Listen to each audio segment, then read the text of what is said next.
Why does the group Alcoholics Anonymous fail almost everyone so badly? Well, maybe it starts with their premise of the first step, which is a complete untruth. Stay tuned and I'll explain.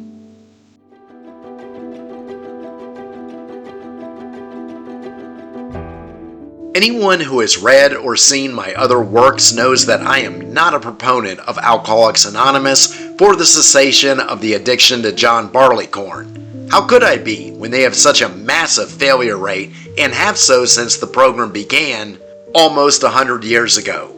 The AA and 12-step method has failed most people. Most people who enter the doors of the rooms will not stay sober long term. That is just a simple fact. Myself and other content creators are beginning to gain traction on social media for calling out this failed program. Now, the members of the rooms who have been attending meetings long term will beg to differ. The usual standby is Alcoholics Anonymous has helped millions of people.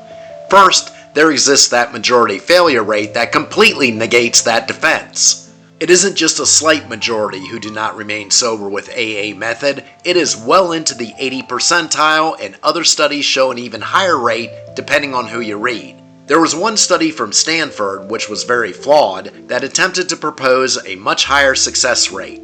But the rest of the numbers remain to contend that in the long term, most will not remain sober using AA method. And the more egregious defense coming from the minority of successful members is that the failure rate is the fault of those who do not succeed staying sober. Now, one could declare this if the program had an 80% success rate, not when the overwhelming failure rate is 80% or more. When you have that low of a level of success, then the reasons on the why don't really matter because the problem is the core of their program, not the vast majority who can't stay sober with it. AA is not reaching people with their philosophy. That's it, and that's all. I find fault with their main method of, quote, treatment for alcoholism, starting with the 12 steps, which the rooms are so obsessed with, to the point their obsession resembles a cult more than a support group. And their error in premise starts with the very first one. Step 1. We admitted we are powerless over alcohol, that our lives have become unmanageable. It is true that an alcoholic's life becomes unmanageable. Now, there exist many functioning alcoholics. There are CEOs who are high-functioning alcoholics. I was an active Thai kickboxer during my addiction when it was in the moderate stages. I was in school-run public bouts every few months for 3 years. Have you ever seen the training program of a fighter of any genre? You train 3 to 4 hours a day, 5 to 6 days a week. Now, I hadn't reached critical mass level of late-stage alcoholic yet, but was coming home after workouts and drinking 8 to 10 beers a night and killing more than a case on the weekends. It remains to astound me today that I was strong enough to train at that duration and intensity with daily hangovers, but not strong enough to just quit the bottle. But the rest of my life was unmanageable, more on the emotional side. I dated chaotic women. I failed the boards for the physical therapy licensure exam twice, largely because of this intense life that revolved around the kickboxing world mixed with alcoholism. I was working low-level labor jobs when I should have been working in a clinic. The smart thing to do would have been to quit kickboxing until I got licensed as a physical therapist. I didn't practice physical therapy for 2 years after graduation because I was under the influence of a coach who had made me an instructor in his school and was spending all of my off-work time around the ring instead of focusing on studying for the boards with a clear head. But you don't have a clear head when you are a chronic drinker. So, I spent those 2 years living in the ghetto instead of practicing my chosen craft. But was I really powerless? No. I was never powerless over alcohol. Alcoholism was the root of bad choices that kept me from licensure for 2 years. If I hadn't been an alcoholic, I probably would have passed the boards the first time, and if not, I would have quit kickboxing for a few months and passed them the second round. But I was an alcoholic, so more prone to be influenced by this coach instead of thinking for myself. For even as I continued to drink, I did eventually do the smart thing and left kickboxing when I failed the second time. Alcoholism kept me from seeing the light until then. Telling people they are powerless on any topic is probably the worst advice that can be given. All the motivational gurus have a premise of philosophy that you have to believe in goals to make the goals come to light. Now, there's more than just belief to achieve your goals. You have to have a good strategy, you have to work toward them consistently. You have to own the ability to assess prior failure and turn it into success. But I have never heard any motivational speaker on any topic start off a seminar by telling their audience they are powerless. As a matter of fact, tremendous human achievements are accomplished by defying great odds because people would not accept that they were powerless and not even disadvantaged. There was once a wrestler who became a national champion. He only had one leg his entire life. He never acknowledged this disability and certainly didn't feel powerless. He outperformed top-level athletes in his craft who had two legs and by all means should have been able to easily defeat him. But there's an old saying, whether you believe you can do something or can't do something, either way you're right. Believing in the concept of powerless in anything is damaging. This doesn't mean that you can do anything you want.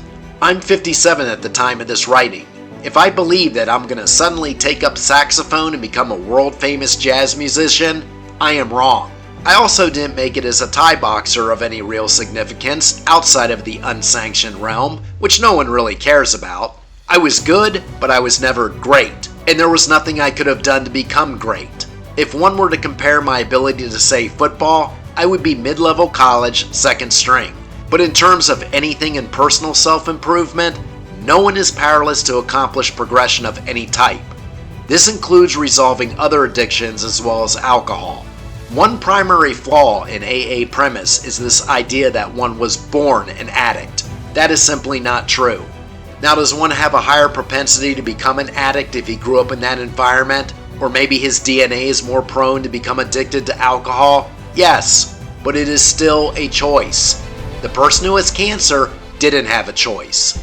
You always have a choice to drink or not. No one bends your arm behind your back, forces you into a liquor store, pulls your mouth open and dumps the bottle's contents into you. It was a choice to have that first drink, it's a choice to continue to build the tolerance, and it's a choice to become addicted to alcohol. It is also a choice to quit it anytime you want. As I stated in a previous article, Alcoholics Anonymous wasn't formed with the intent of recovery from chronic alcohol abuse. It was formed as a religious group that focused on abstaining from alcohol. And that religion was Christianity, derived from the zealots of the Oxford group, which brainwashed Bill Wilson. The concept of powerless comes from other Christian fundamentalist groups as well. These people live on the premise that everything in their lives is directed solely by God. I once had a friend who lost $250,000 on speculative stocks because he thought God would take care of him. Now, I believe in a magic elf as well. I'm just not sure who he is or how much he concerns himself with his modified monkeys. But that is the premise on which Wilson established his program for alcoholics. He took some of the 12 steps directly from the Oxford 5C principles and created the first step of admitting of this powerlessness, which was followed by the second step of turning it all over to God to restore ourselves to sanity. And apparently his God isn't that effective, as again, the vast majority in his program failed and they continue to do so today. If one is told day one of his powerlessness, then one will set the tone for the rest of his days.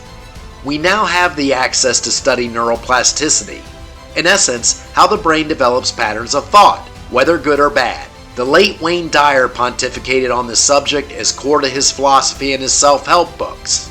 If one believes he is destined for chronic depression, then his brain will certainly be happy to oblige his thought process by creating a chemistry in the brain that will create depression. If one believes in powerlessness, then one sets himself up for the victim status. It also keeps him from claiming true responsibility for his substance abuse. It is ironic that the rooms claim they keep people accountable, but then state they were powerless over their addiction. This is what Alcoholics Anonymous should have been propagating all these years. That alcoholism is not a disease and alcoholics were never powerless. That they picked up the bottle by choice and became addicted because of this continual choice. It was not a sleight of hand that the universe played on the poor alcoholic. Whenever your hand can put the bottle up to your lips, then you're engaging in a choice, which is every single time the bottle is in front of you. The only way to reinvent your life after alcoholism is to build a foundation of strength. Starting a recovery program with an excuse that you are powerless will only ensure a future weak mindset. And with a weak mindset, there is a far greater risk of returning to alcoholism, which would explain the complete failure of Alcoholics Anonymous. It starts with the fallacy of step 1. Now, if you found this content helpful, go ahead and follow along and subscribe. And to see my condensed work on how I defeated alcoholism, check out the small book, How I Beat Alcoholism and Why Alcoholics Anonymous Doesn't Work.